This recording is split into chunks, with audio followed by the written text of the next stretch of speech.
Inside a Ramallah conference room, 17 people sit around a table scarred with coffee rings and debate local strategy. Near the corner sits a man in his early 30s. He nods, asks clarifying questions, and takes notes.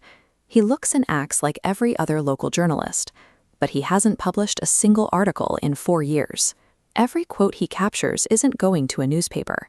The device embedded in his watch is recording every word for Israeli intelligence. Mossad spent years tracking these militant networks through phone intercepts and financial surveillance, but the targets adapted. Sensitive conversations and leadership decisions moved offline, face-to-face, creating a total blind spot that electronic monitoring couldn't capture. To map that blind spot, Israeli intelligence needed sustained, deep penetration.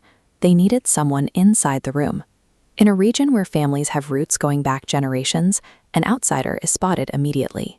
Mossad required a total transformation, taking an Israeli operative and building a new history from the ground up. For 18 months, the recruit erased his actual history. He spent months memorizing the exact layout of a Hebron neighborhood, internalizing regional slang, and rehearsing childhood grievances until they felt like genuine memories.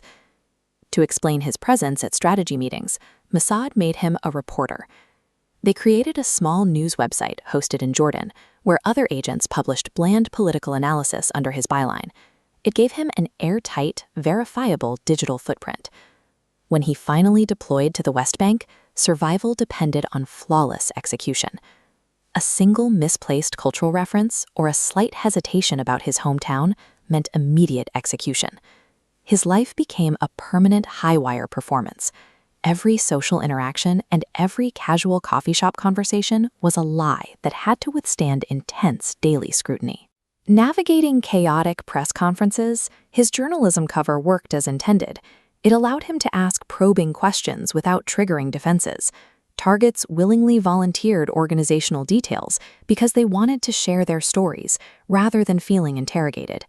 Every detail he gathered was siphoned back to Tel Aviv.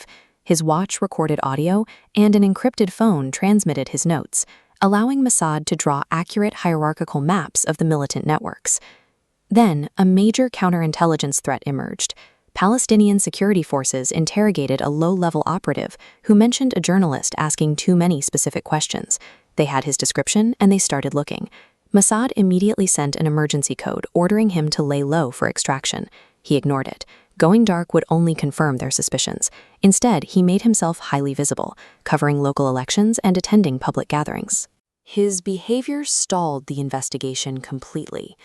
Security forces were hunting for someone acting guilty, so he remained in the open, acting exactly like a reporter with nothing to hide.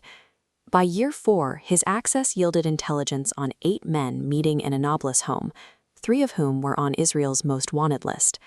He sat quietly for 4 hours, recording the logistics of a major operation across multiple cells. But his clinical efficiency clashed with his personal reality. He was dating a local woman, spending evenings discussing their future. At community events, older men pulled him aside, thanking him for bearing witness to their lives. His handlers flagged his romantic relationship as a dangerous liability and ordered him to break it off. He refused. He argued that a sudden breakup would look suspicious and insisted that documenting these lives was the only way to maintain his presence.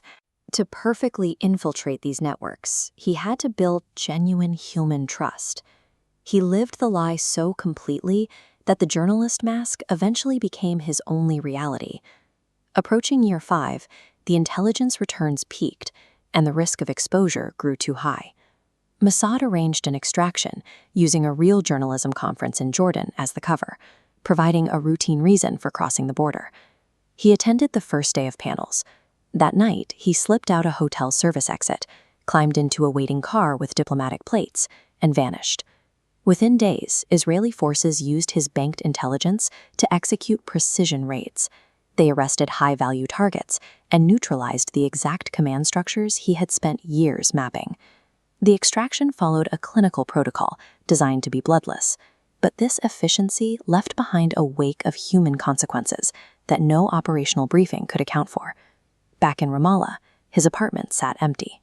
The woman he loved frantically called hospitals and filed missing person reports. She posted his photo online, mourning and searching for a man whose very existence was a fabrication. He took a desk job in Tel Aviv. Sometimes he logs into dummy intelligence accounts just to watch her social media from afar, searching for proof that the moments they shared were real. Long-term infiltration is a success for the agency, but a tragedy for the operative. The cost of perfectly living a lie for 5 years is losing yourself in the process.